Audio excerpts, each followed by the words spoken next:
আশ্চর্য, যে তোমার সঙ্গে এতদিন প্রেম করেছে সে জানতো না ওটা তোমার অফিস। এই কথা তুমি বিশ্বাস করলেও আমাকে তুমি বিশ্বাস করতে বলো না। শিলা, তুমি আমার স্ত্রী। আর সে সে তোমার প্রেমিকা। এইবার এইবার মানানসই হয়েছে। যেমন বড় বাড়ির পোলা তেমন বড় বাড়ির মাইয়া।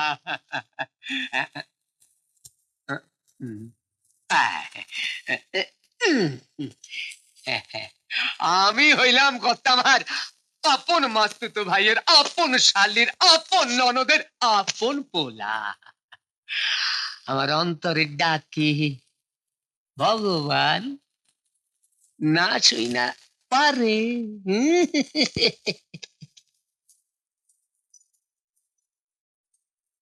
নমস্কার বৌদিমণি,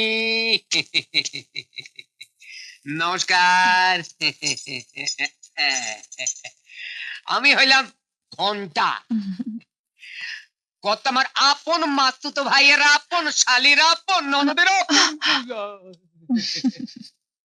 ছোটবেলা থেকে এইবারই নুন খাইতাছি, নোনা হারামি আমি হইতে পারুম না।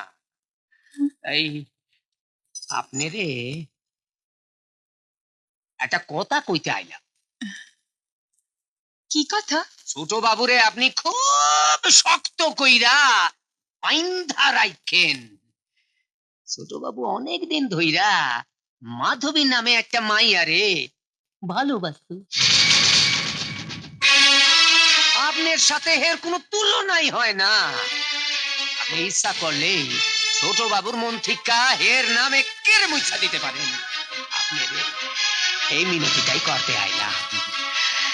এই বাড়ির সুখ শান্তির মধ্যে মাধবী যেন ঢুইকা না পড়ে।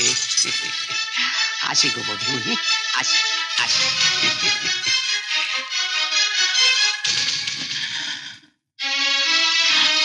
মাধবী,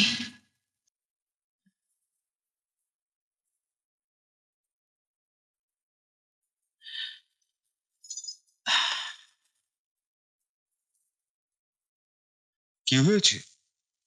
আমি এখানে কেন? আমি তো মাধবী নই।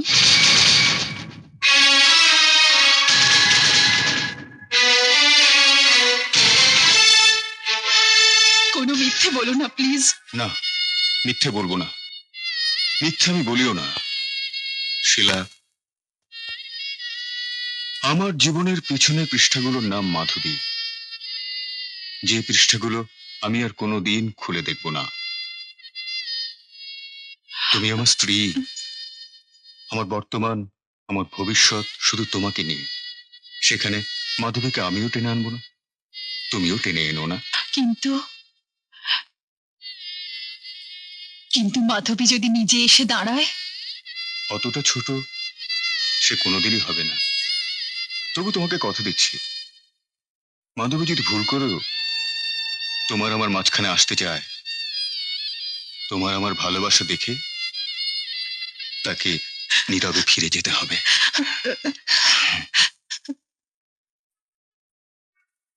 নাম্বার 6।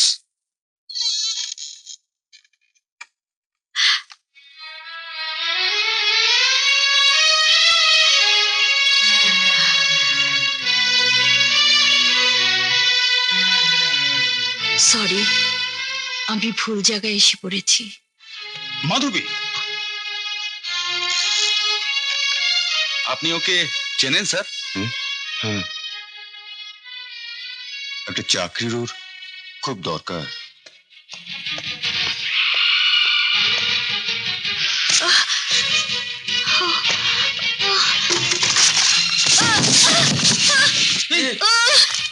তুমি তুলুন ওকে, হাসপাতালে নিয়ে যেতে হবে। অ্যাম্বুলেন্সে ফোন করুন কেউ তাড়াতাড়ি। স্যার, যে মহিলা এই মাত্র ইন্টারভিউ দিয়ে বেরিয়ে গেলেন উনি সিঁড়ি দিয়ে পড়ে গেছেন। কি বললে? মাধবী, মাধবী, এই দেখি, শোনো শোনো শোনো শোনো, মাধবী, মাধবী, এই কুইক, আমার ড্রাইভারকে বলো আমার গাড়ি বের করতে, একে হাসপাতালে নিয়ে যেতে হবে। মাধবী, মাধবী।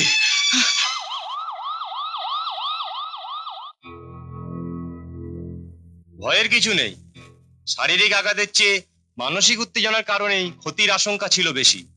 এখন জ্ঞান ফিরে এলেই she will be all right. Thank you doctor. কোথায় কোথায় আমার মাধবী মা কোথায়? আমার মা বাবা? কোথায়? মাধবী হ্যাঁ? কোথায়? কে? আমি দিলীপ। ও দিলীপ। দিলীপ, মাধবী কেমন আছে দিলীপ? এখনো জ্ঞান ফেরেনি, তবে ডাক্তার বলেছেন ভয়ের কিছু নেই, আপনি চিন্তা করবেন না। চিন্তা চিন্তা ছাড়া আর কি বা করার আছে আমার? এতটুকু বয়স থেকে সংসারের বোঝা টেনে যাচ্ছে মেয়েটা, তার উপর আমি নিজেই তোর ঘাড়ে একটা বোঝা হয়ে গেছি এখন। চাকরি চাকরি করে পাগলের মতো ঘুরে বেড়াচ্ছে মেয়েটা। মাধবীর চাকরি নিয়ে আপনি কিছু ভাববেন না, মাধবীর চাকরি হয়ে যাবে। তুমি কি চাও ও চাকরি করুক? আগে দেখো বাবা, ও আমার কথা কিছু শোনে না। তুমি ওকে একটু বোঝাও, বুঝিয়ে বিয়েটা সেরে ফেলো। তোমাদের বিয়েটা হয়ে গেলে আমার একটা বড় চিন্তা যায়। আগে মানে মাধবী কি আপনাকে কিছুই বলেনি? কি কি বিষয়? আমি মানে মাধবী এখন বিয়েতে রাজি নয় শুনে মা হঠাৎ করে এমন হয়ে গেলেন, শেষে মায়ের জীবন বাঁচাতে বাধ্য হয়ে আমাকে। কি বাবা, বাধ্য হয়ে কি? আমি তো বিয়ে করে ফেলেছি।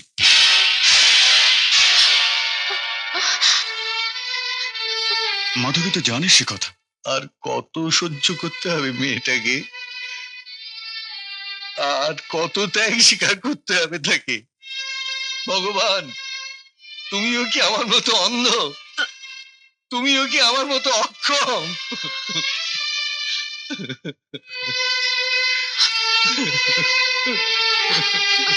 প্লিজ প্লিজ থামুন, পেশেন্টের জ্ঞান ফিরেছে, কান্নাকাটি করবেন না প্লিজ। দিদি, মা, মা, বাবা,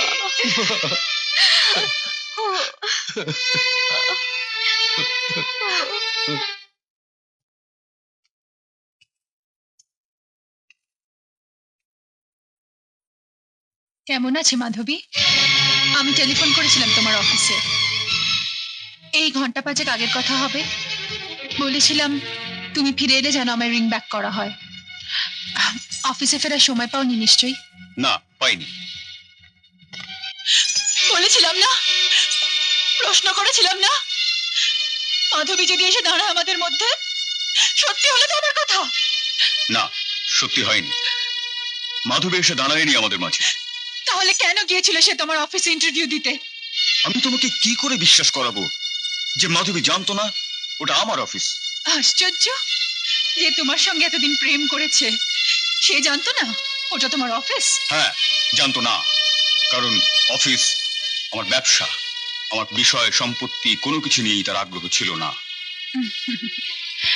এই কথা তুমি বিশ্বাস করলেও আমাকে তুমি বিশ্বাস করতে বলো না, কারণ এইটুকু জানার জন্য কোনো বাড়তি আগ্রহের প্রয়োজন হয় না। আমাকেও তো তুমি অনেক কিছু জানাওনি, কিন্তু আমি কি করে জেনেছি বলো? শিলা, তুমি আমার স্ত্রী। আর সে সে তোমার প্রেমিকা। স্ত্রী তো বিয়ে করলেই পাওয়া যায়, আর প্রেম প্রেম তো হয় অনেক সাধনায়। মাধবী সত্যিই জানতো না যে ওটা আমার অফিস। ইন্টারভিউ দিতে ঢুকে আমাকে দেখেই চমকে উঠেছিল, ছুটে বেরিয়ে গিয়েছিল। আর ছুটতে গিয়েই সিঁড়ি থেকে পড়ে অত বড় অ্যাক্সিডেন্ট হয়েছে তার। আর অফিসে এত লোক থাকতে তোমাকেই ছুটতে হলো তাকে নিয়ে? তুমি হলে কি করতে শিলা? তোমার যদি পরিচিত মানুষের এমনটা ঘটতো? এরকম আরো অনেক সিনেমা দেখতে হলে ডাউনলোড করুন ক্লিক অ্যাপ।